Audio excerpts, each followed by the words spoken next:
Hello, my name is Cole Hornaday and welcome back to the Panel Jumper. Cultures the world over have created and endured the company of colossal threats in their mythology and folklore since the dawn of human civilization. Dating back to 4th century BC China, a mythical bestiary, the classic of mountains and seas, or Shenhai Jing, gave us a term for these strange monsters: Kaiju. 1945. The United States brings an abrupt end to the conflict with Japan by dropping an atomic bomb on Hiroshima and Nagasaki. It is a devastating close to World War II that changes humanity's relationship with technology forever. In the decade following, Japanese film director Ishiro Honda and screenwriter Takeo Murata conceive of a walking metaphor for the H-bomb with Toho Productions' Gojira. The film poetically articulates the impact of nuclear aggression and makes an unequivocal statement regarding the terror and devastation the people of Japan experienced firsthand. In 1956, Toho and American International Pictures released a sanitized and homogenized version of the film featuring Raymond Burr.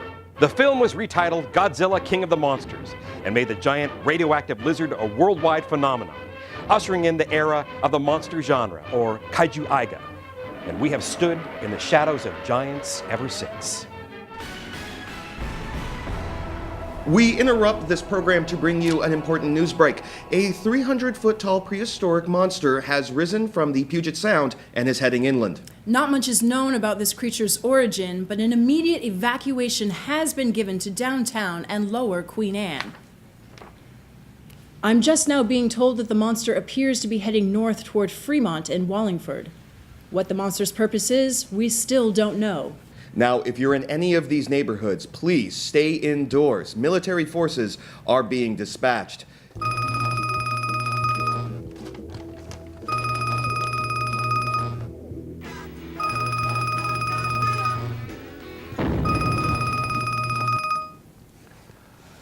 Comics Dungeon, this is Manager Mike. How can I help you?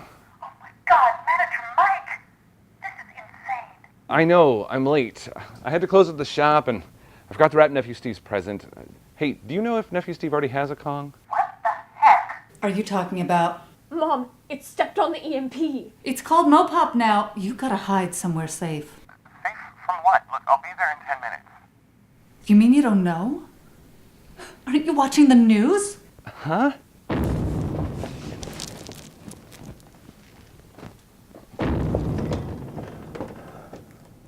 Manager Mike? Manager Mike!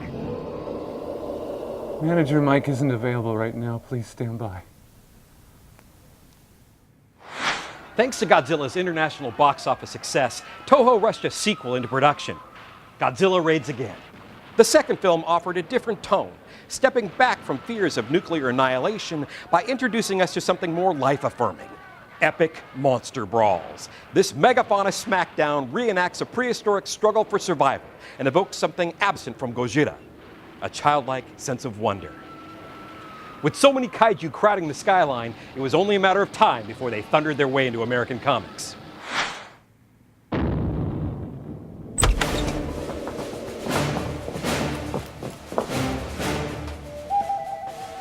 Who's in charge here? Not anymore. I want a comlink there in 2 minutes. I want an action plan in 5 minutes. I want to know how many missiles I can launch in 10 minutes. And I want a grande herbal tea with just like a hint of honey, just whenever you get a chance. And I want to know what that thing is and how do we stop it? Roger that. General, sir, it's heading right for us. ETA? Now. Damn it!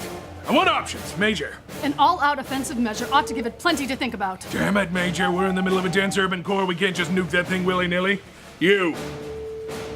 Oh, perhaps divert it away from the city, back toward the water so we can study it further. Damn it, it's not a spider in the living room, Professor. You can't just shoo this thing away. You! What'd you say your name was? Damn it, we don't have time for this.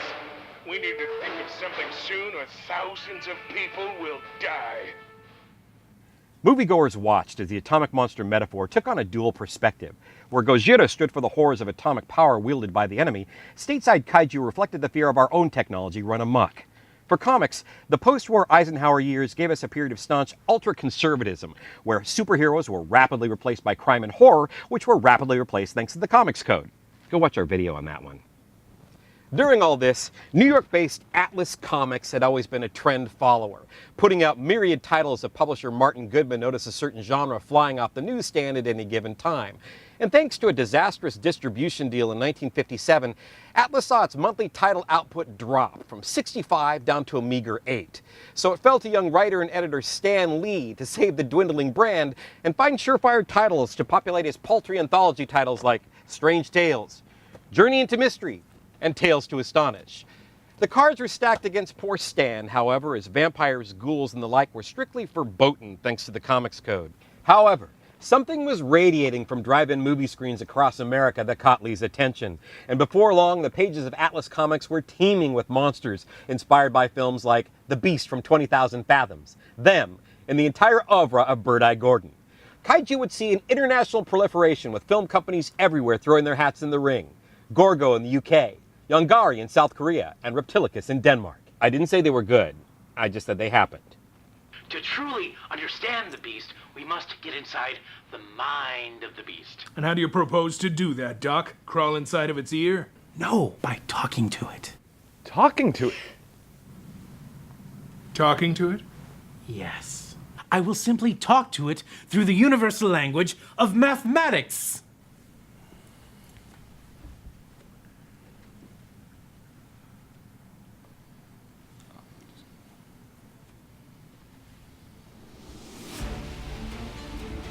Okay, Professor, you have one shot at this. You better make it count. You will see!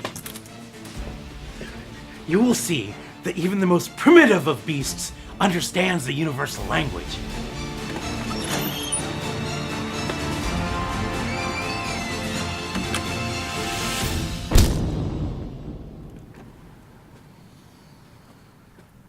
Looks like we're gonna need some more scientists. Between 1958 and 1961, Stan Lee, with his brother Larry, and a then desperately underemployed Jack Kirby, released an onomatopoetic deluge of monsters with names like Dragoon, Moomba, Mechano, Mumex, Giganto, Garganto, Goom, and Magoom, Son of Goom. The Atlas monster titles were a terribly formulaic fare, sporting covers with Brobdingnagian antagonists towering over crowds of puny humans scurrying about like ants. But hey, what do you expect from a skeleton crew led by 2 writers and one very busy once and future king of comics? By 1961, Atlas rebrands as Marvel Comics, and taking note of DC's success in reviving the superhero genre, swap out Kaiju for capes in their anthology titles. However, a handful of early Atlas monsters like the dragon Fin Fang Foom and Zemnu the Titan weathered the changeover to become Marvel Universe supervillains in their own right. The underappreciated beauty of Cold War Kaiju comics and film is their shared earnestness and absolute absence of irony. It's a degree of charm we jeer at today, or let 2 snarky robots and their maroon human handler manage for us. In addition, Kaiju science is not just bad, it's ridiculous. Nuclear radiation was a magical catalyst that could revive dormant dinosaurs or enlarge tiny insects to the size of tugboats, not the toxic material that destroys all it touches. There's also zero acknowledgement of the square cube law that reminds us a creature of such tremendous girth cannot help but collapse under its own weight. In the words of Crow-T Robot, bite me, it's fun. This just happened moments ago. A scientist with a large whiteboard was crushed underneath the monster's enormous scaly paw. As a reminder, some of our more sensitive viewers might find this footage objectionable. Now let's watch it again in slow motion. I can't believe they keep showing it. You ready to go save Uncle Manager Mike? You betcha. Let's roll. When Godzilla returned to the big screen in 1962 to tussle with King Kong, audiences soon discovered that kaiju were actually a very mercurial metaphor stemming from an equally flexible genre. As it turns out, giant monsters can stand for a multitude of big hairy problems. In addition, that grim Cold War earnestness was far too weighty to float the genre, and films like Godzilla vs. King Kong, Monster Zero, and Mothra presented audiences with a lighter tone that included moments of slapstick and mugging on par with the Three Stooges. This frothy quality would keep the kaiju genre aloft and inspire its continued evolution. In 1977, Marvel decided it was time to step back into the kaiju ring by offering their own take on the Godzilla franchise. At Marvel, Godzilla was styled as a sympathetic monster on the loose, trudging over the American countryside, buffeted by fate and numerous Marvel super teams, including the Fantastic Four, the Champions, the Avengers, and S.H.I.E.L.D. Marvel framed Godzilla as a lone wolf, a Ronin figure reminiscent of Akira Kurosawa's samurai films. This interpretation of our favorite kaiju was significant in that it offered up a critical lens upon the concept of the other in kaiju stories. When society is presented with the other, particularly in the form of a monster, that entity forces us to examine our own position and asks us to choose between pursuing that creature's inclusion in society or its destruction. More times than not, it's going to be the latter, because giant monsters. You, what's your name? You're up. My name's... Damn it, man, we don't have time for that. Get out there. What am I doing again? Talk to it. Why me? Because I'm a major. And I'm a general. How very modern of you.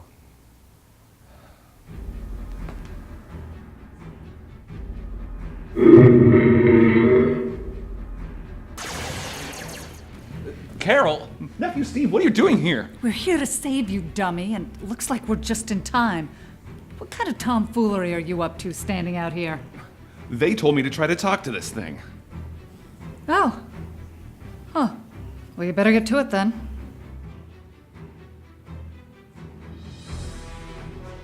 Go away! Get out of here! Can't you see we don't want you anymore? Why don't you just go back to where you came from and leave us alone? Go! Damn it, son! Didn't you hear me say you can't just shoo that thing away? Shoo. Shoo. Hey! Look at its foot!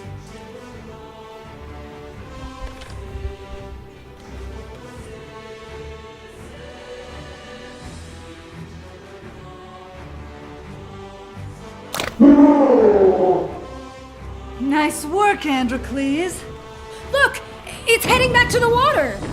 We'll see it again. You think so? I know so. Either in a sequel or remake or animated series or something. Come the turn of the 21st century, storytellers began to push the kaiju metaphor to its fullest potential. In 2015, creator Xander Cannon gave us the giant monster story we never knew we needed with his epic Kaijumax. Kaijumax tells the devastating story of an island prison, where the daily horrors of mass incarceration are played out by familiar-looking radioactive megafauna, Lovecraftian elder gods, and giant robots, all overseen by warders in transforming mecha armor. The convicts of Kaijumax are daily reminded they are the other, by being subject to a bombardment of racism and bigotry. In turn, readers experience a growing empathy for the convicts with stories that humanize those creatures we'd otherwise see solely as monsters. As a result, we start reflecting on real-life convicts and their daily lives. We start seeing the monsters as us.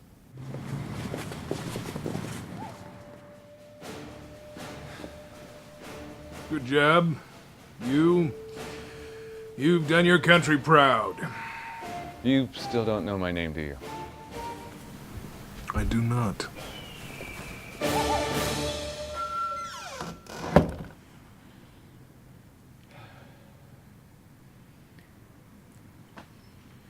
Boy, that was some birthday party. Oh, hey, that reminds me. Happy birthday! Oh, wow! Looking gone! Where would we be without our giant monsters? Modern kaiju stories have always reflected our fear of threats beyond our control, starting with the bomb or the commies.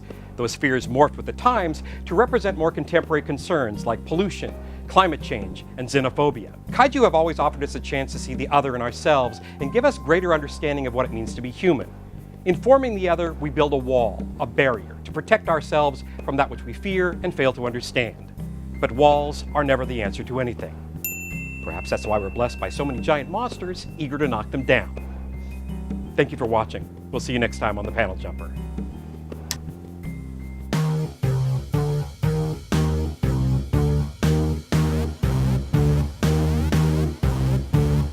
Now, Diane, what's this gonna do for traffic? Well, Mark, I'm thinking that it's going to put a severe pressure on the viaduct, possibly closing it. Oof. Plan your routes, people. Plan your routes. Absolutely.